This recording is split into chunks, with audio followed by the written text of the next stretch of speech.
میرے دوست جماعت اسلامی کا وفد بھی آیا، آج بھی جماعت اسلامی کے ساتھی یہاں پہ آئے ہوئے ہیں، اور یہ بات بڑی اہم ہے۔ آپ کو پتہ ہے رمضان کے آخری عشرے کے اندر وفاقی شرعی عدالت نے سود کی ایک اس میں خوشخبری ہے اور ایک بدقسمتی کی بات ہے، سود کی حرمت کا دوبارہ فیصلہ کیا۔ یہ میں نے سود کی حرمت کا دوبارہ فیصلہ کا لفظ کیوں بولا کہ کیا وفاقی شرعی عدالت کو اللہ نے یہ اختیار دیا کسی چیز کو حرام یا حلال کے؟ جس چیز کو اللہ نے حرام 1400 سال پہلے کر دیا، آج پاکستان کے مسلمان اتنے بدقسمت بد نصیب ہیں کہ اس چیز کو حرام کرنے کی خوشی منا رہے ہیں کہ جس کو اللہ نے 1400 سال پہلے حرام قرار دے دیا تھا۔ آج ہم ایک دوسرے کو مبارکیں دے رہے ہیں، اور مبارک کی بات ہے کہ شرعی عدالت نے دوبارہ فیصلہ کر دیا جی سود حرام ہی ہے اور اس کو جلد از جلد معاشرے سے ختم کیا جائے۔ جماعت اسلامی کے دوست خراج تحسین کے مستحق ہیں، وفاقی شرعی عدالت بھی خراج تحسین کی مستحق ہے۔ بنیادی طور پہ یہ 19-20 سال کا مقدمہ انہی کے وکیل، جس کا کریڈٹ اس کو دینا چاہیے، لیکن دیگر مذہبی جماعتوں کے وکلاء بھی شامل تھے، اگرچہ ان کی تعداد، ہماری ایک جماعت کا بھی ایک وکیل تھا، دیگر مذہبی جماعتوں کا بھی ایک وکیل تھا، لیکن یہ پورے کا پورا کیس جماعت اسلامی نے 19 سال لڑا، اور ان کو ہم خراج عقیدت خراج تحسین پیش کرتے ہیں۔ لیکن دکھ یہ ہے کہ کیا پارلیمنٹ شراب کو حلال قرار دے سکتی ہے؟ کیا عدالتیں اللہ کی حرام کردہ اشیاء کو حلال قرار دے سکتی ہیں؟ نہیں دے سکتی۔ یہ آپ کے اوپر تعزیانہ ہے، یہ آپ کے اوپر طنز اور تشنیع ہے۔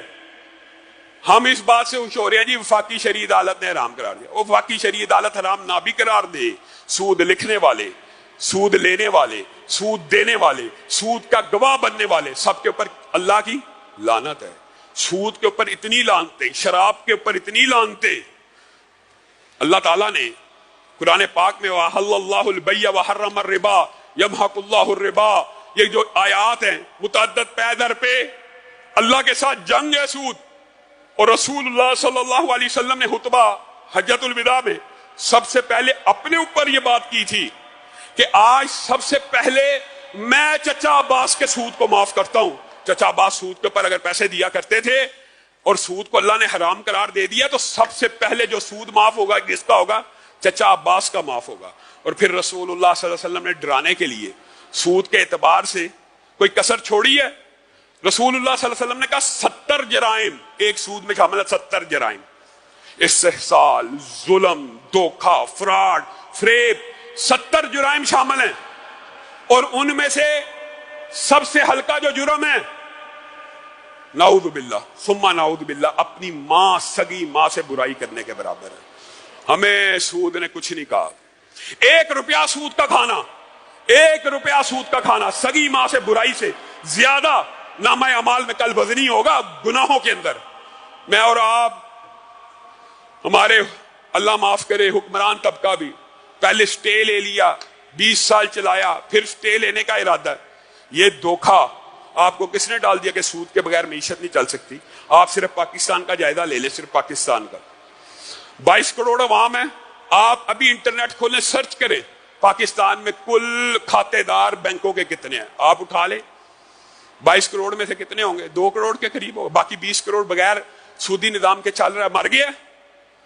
جاپان جس کی معیشت کو آج آپ خراج تحسین پیش کرتے ہیں، وہاں پہ انٹرسٹ ریٹ نیگیٹو ہے۔ یہ پازیٹیو انٹرسٹ ریٹ کے بغیر جی دنیا کی معیشت نہیں چل سکتی۔ یہ دنیا کا سب سے بڑا دکھ ہے۔ وہ بے ایمان یہودیوں نے جنہوں نے اس کو ایجاد کیا تھا، انہوں نے بھی اس کو ترک کر دیا۔ کوئی یہودی کسی دوسرے یہودی کو سود پہ پیسے دینا حرام سمجھتا ہے، اور ہمارے پر لاگو کیا ہے۔ یہودی ایک دوسرے کو سود پہ پیسے لینا دینا حرام سمجھتے ہیں۔ جاپان کے اندر انٹرسٹ ریٹ نیگیٹو ہے۔ کیا مطلب ہے؟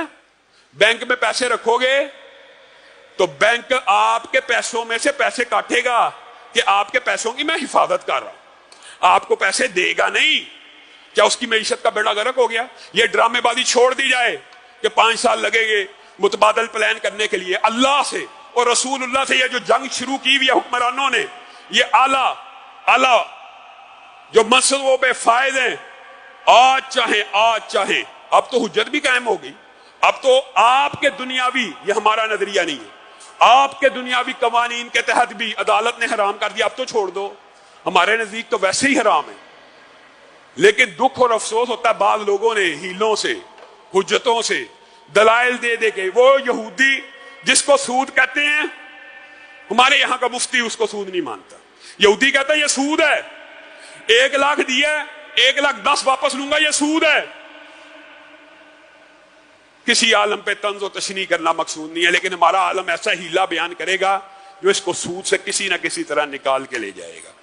یہ جی ایک بے میں، یہ جی دوسری بے نہیں ہے، یہ جی 2 بے نہیں ہے۔ ایک وقت میں کسی چیز کو بیچنا اور اسی کو کرائے پہ دینا، یہ 2 بے ہوتی ہیں۔ رسول اللہ صلی اللہ علیہ وسلم نے اس سے منع فرمایا۔ پورے کا پورا سودی نظام اس پہ چل رہا ہے جی، بنیادی طور پہ یہ بیچ بھی رہے ہیں اور جب تک آپ پیسے نہیں دیتے وہ اس کا کرایہ بھی لے رہے ہیں۔ پورا ڈرامہ اس طرح ہیلے بہانوں کے ساتھ سود کو حلال کیا جا رہا ہے۔ وہ جو یہودی ہے اس کے نزدیک ایک چیز نقد 9 کی، ادار 16 کی سود ہے، لیکن ہمارے بعض علماء کے نزدیک یہ بھی سود ہے۔ اللہ سے ڈرنا چاہیے، اللہ تعالیٰ جو کہا گیا، جو سنا گیا، اس کو سمجھنے کی توفیق ہے۔